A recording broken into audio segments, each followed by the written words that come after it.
Psalm 42 speaks the language of every heart that has ever felt distant from God. It begins with a longing, a deep thirst, like a deer panting for streams of water.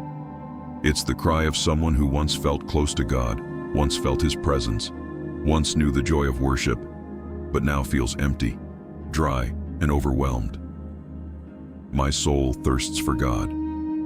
That's not a small statement. It's the honesty of a believer who isn't pretending, who isn't hiding the ache, who refuses to offer God polished prayers when the heart is hurting. It's the confession of someone saying, I miss you, I need you, I can't do this without you.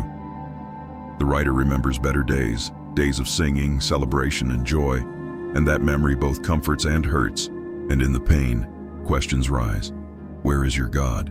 Not from unbelief, but from exhaustion, from disappointment, from a heart that feels forgotten. But then, the psalm shifts. The writer speaks to their own soul. Why are you cast down, O my soul? Put your hope in God.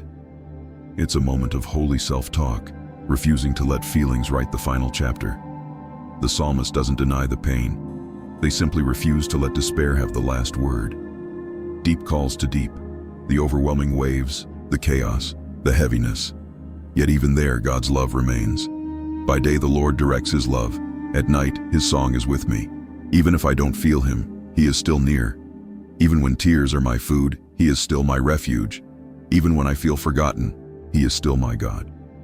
Psalm 42 ends not with a resolved miracle, but with a repeated declaration. I will praise Him. Not because the circumstance changed, but because hope is stronger than despair. Faith is louder than fear, and God is closer than the silence suggests. This psalm reminds us that spiritual dryness is not the end of the story. Longing is often the doorway to renewal. Tears are not signs of weakness. They're seeds that God waters with mercy. And even in the lowest valleys, God is still reaching, still holding, still carrying. When my soul is downcast, I don't give up. I look up, because the God I long for is the God who comes close. If this message inspired you, make sure to subscribe and stay connected. Let's keep growing together in faith and purpose.